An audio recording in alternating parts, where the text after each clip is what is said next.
ajustadas ao que nós vamos concordar ou não, como que a gente pode fazer para poder fazer com que ela chegue onde precisa chegar, para que a gente possa fazer com que ela faça parte das discussões que hoje existem através do governo, da presidência da República e também aqui da Câmara Federal, para que a gente possa trazer alguma dessas sugestões e compor com a discussão que já existe.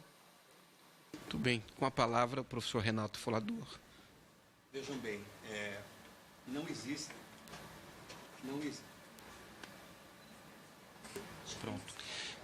Não existe solução de curto prazo. A doutora Cláudia falou, quer dizer, qualquer proposta que venha a ser aprovada nesta casa, ela vai evitar a sangria, ela vai represar o déficit, ela vai, ao longo do tempo, corrigindo as distorções que existem hoje. Então, nós não estamos aqui para dizer que em 3 anos, que em 5 anos, o problema vai estar resolvido. O que nós temos hoje como missão, como cidadãos brasileiros, é estancar essa sangria, né? Represar as aposentadorias precoces que estão acontecendo pela inexistência de uma idade mínima. E este é o grande desafio, porque mesmo isso, mesmo com toda a argumentação que nós colocamos aqui, tanto a doutora Cláudia como eu acho que boa parte da sociedade brasileira não aceita reformas. E eu não conheço em nenhum lugar do mundo qualquer tipo de reforma da Previdência que seja feita para melhorar benefício. Ela sempre é para corrigir distorções, e a correção das distorções, ela prejudica a expectativa de benefícios. O que eu falei com relação à tecnicidade do sistema? Eu acho que a fórmula do fator previdenciário é uma coisa extremamente inteligente, moderna, mas incompleta. Incompleta por 2 coisas, porque falta a idade mínima e porque falta a desaposentadoria. Se nós completássemos com essas 2 coisas, nós teríamos condição de melhorar significativamente a Previdência Social brasileira em cima de um instrumento que é tecnicamente correto e juridicamente constitucional. Porque o artigo 201 da Constituição diz com todas as letras que tem que ter o equilíbrio financeiro e atuarial. Então, no meu entendimento, quando você faz uma reforma, dificilmente, eu não conheço nenhuma reforma, a não ser do Pinochet no Chile, na época da ditadura, que você faça uma reforma com base em terra arrasada. O que você tem que fazer é aproveitar o que de bom tem e aperfeiçoar. Por isso que eu digo que nós temos que aperfeiçoar o fator previdenciário com a idade mínima e com a desaposentadoria, que nós temos que ir além, discutir melhor as pensões.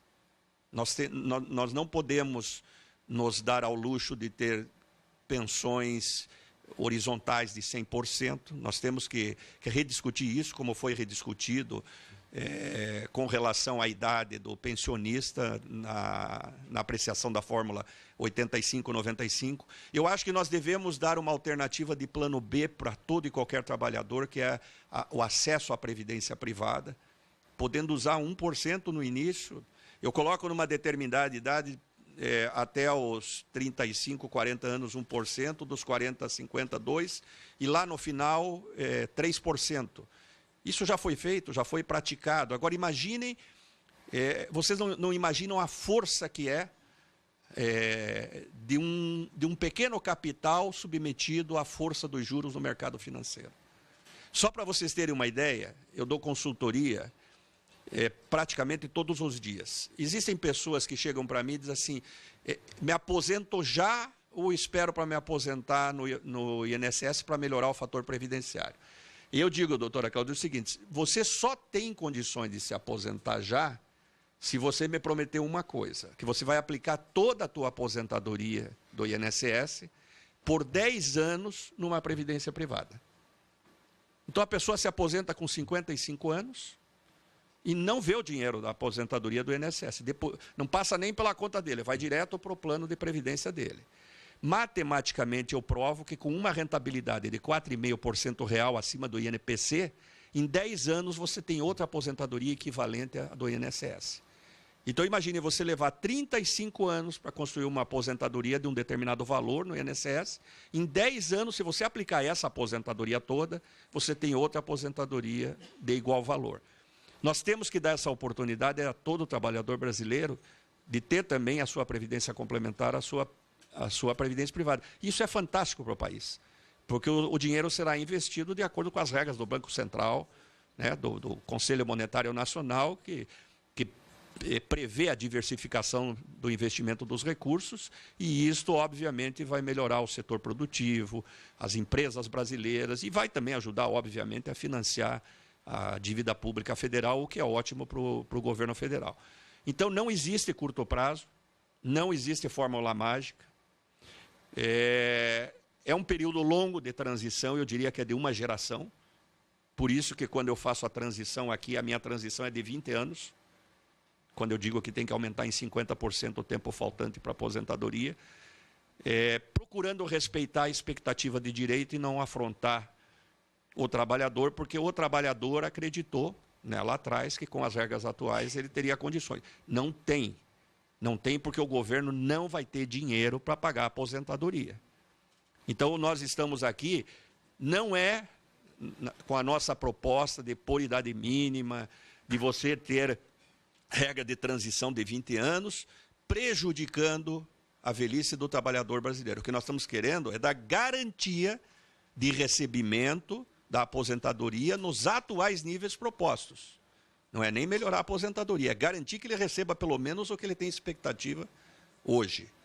E para quem não acredita que um país pode ser insolvente, é só você olhar o que aconteceu com a Argentina. Há uma década atrás, a Argentina, por um decreto governamental, ela diminuiu em 50% as aposentadorias, porque não tinha dinheiro para pagar.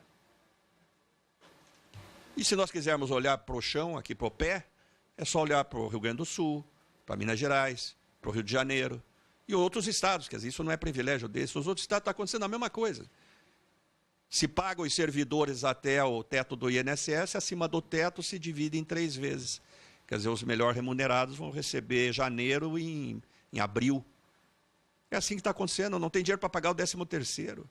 Então, nós não podemos nos iludir. Nós estamos passando uma crise econômica? Estamos.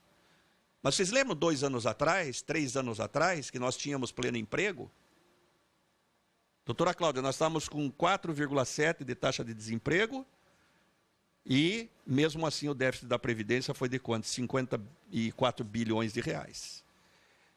Nós tivemos pleno emprego, o que significa a maior possibilidade de receita da Previdência, e mesmo assim nós tivemos 54 bilhões de déficit. O déficit da Previdência cresce desde 1996. Quer dizer, isso não é conjuntural, isso é estrutural.